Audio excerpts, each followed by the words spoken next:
Venu aux portes ouvertes d'une école Montessori et vous avez remarqué des jolis petits bouquets de fleurs fraîches disposés sur les bureaux des enfants. Désolée de vous l'apprendre, c'était pas pour vous, c'est vraiment un outil pédagogique. Pourquoi? C'est pas de la décoration, c'est pour initier l'enfant au beau et susciter la curiosité du vivant.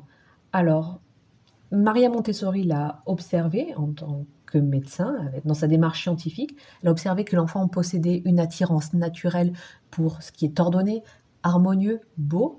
Et des décennies plus tard, assez récemment, ça a été confirmé par des chercheurs qui ont observé à l'aide de caméras que les bébés fixaient plus longuement ce que nous qualifions de beau et d'harmonieux. Alors, en Montessori, la classe, l'environnement d'apprentissage de l'enfant a été traduit de l'italien par ambiance. A priori, il aurait plutôt fallu le traduire par environnement, mais le mot ambiance nous donne une indication de ce qu'on vise comme objectif d'apprentissage en fait. L'environnement, l'ambiance est un élément éducatif, éducateur également.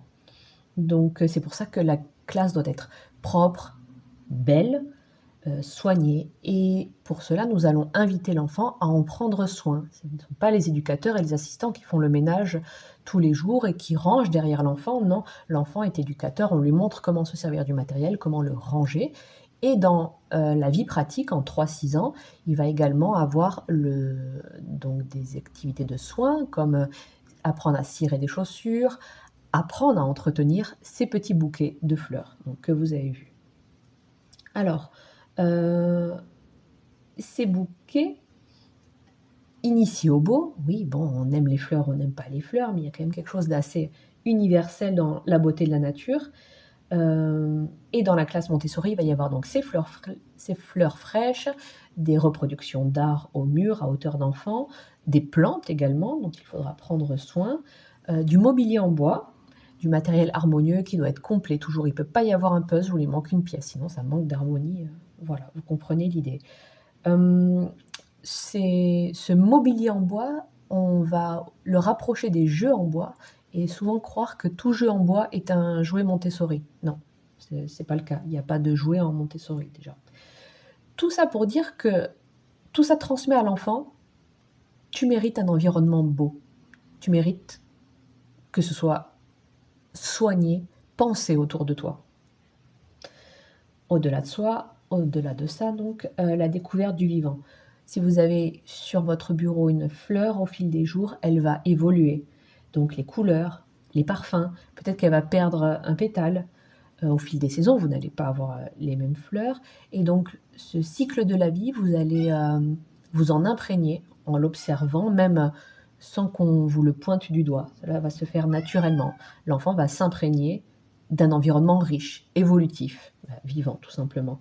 Donc une fleur qui s'ouvre, qui fane, c'est une leçon de biologie concrète en fait. Et après, donc je vais vous le mettre en photo. Nous allons passer de la théorie, de l'observation du vivant à la pratique avec des puzzles par exemple, qui vont montrer les différentes parties de la fleur. Et comme je vous disais, donc le soin de l'environnement juste avant, l'enfant va changer l'eau des fleurs, couper les tiges, nous allons lui montrer, lui apprendre tout ça, remplacer les fleurs fanées. On va lui apprendre à mettre au compost et donc il va réaliser lui-même ses compositions florales.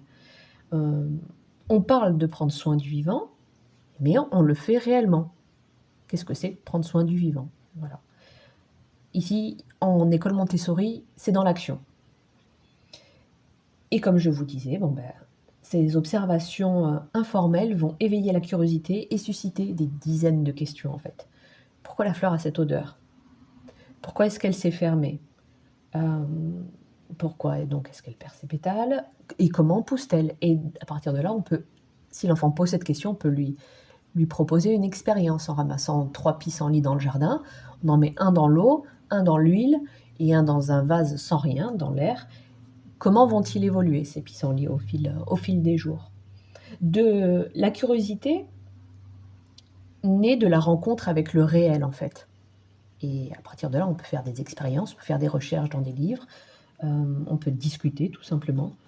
Et, euh, et vous voyez l'idée, c'est ça, c'est une pédagogie vivante, tout simplement. Alors, ce que je voulais vous conseiller aussi, c'est de ne pas acheter vos fleurs en grande surface. Elles sont plus petites généralement, et surtout, elles vivent bien moins longtemps. Donc, pour 5 euros, vous aurez un petit bouquet de roses en grande surface et une seule rose chez un fleuriste, mais elle sera tellement plus grande, plus belle, et elle tiendra beaucoup plus longtemps que ce petit bouquet en grande surface. Donc, n'hésitez pas à faire le déplacement chez le fleuriste, surtout que ça vaut le coup pour l'enfant aussi de choisir la fleur qui lui plaît, d'avoir les vrais noms, parce que souvent on ne les connaît pas. Un gerbera, un lys, bon, tout ce que vous voulez, qui seront notés, et donc vous pourrez aussi lui dire quelle fleur lui plaît, le nom de la fleur, et le fleuriste sera aussi d'un conseil professionnel. Ça, pour l'enfant, c'est aussi la découverte d'un métier, même s'il n'y passe pas 5 minutes à discuter avec ce professionnel. Bref, le conseil lecture du jour, un vieux livre, 366 histoires de la nature, d'Anne-Marie Dalmé, et j'avais ces livres-là quand j'étais petite, ce genre-là, vous voyez, la saison, en plus je suis tombée sur juin, une date et une histoire par jour. Donc, on change d'environnement, vous voyez, là j'étais à la plage, là je suis à la campagne, avec cet oiseau qui fait son nid sous la terre. Ah oui, merveilleux. Là, plus saison de chasse, toujours... ah non, nous sommes en août, pardon. Hop, l'automne, avec différentes couleurs.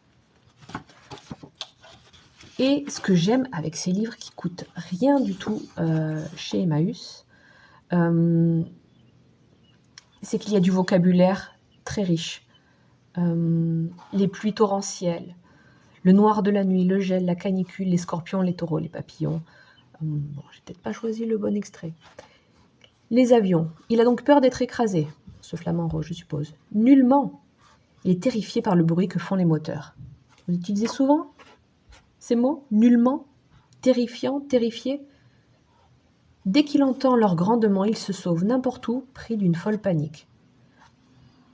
Bon, un peu plus de vocabulaire au quotidien, ça nous enrichit. Ah, je vois au-dessus. La distance du chèvrefeuille au grand tilleul du fond du jardin.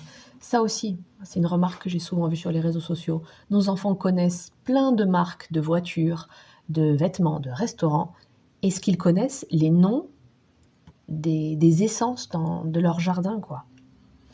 Iris, lilas, un massif de lilas. Enfin, c'est tout bête, hein, mais c'est dans ces petites choses du quotidien, et rien qu'avec le choix de la lecture du soir, oh pardon, je vous ai fait très sauter, rien qu'avec le choix de la lecture du soir, que nous allons enrichir leur environnement, tout simplement.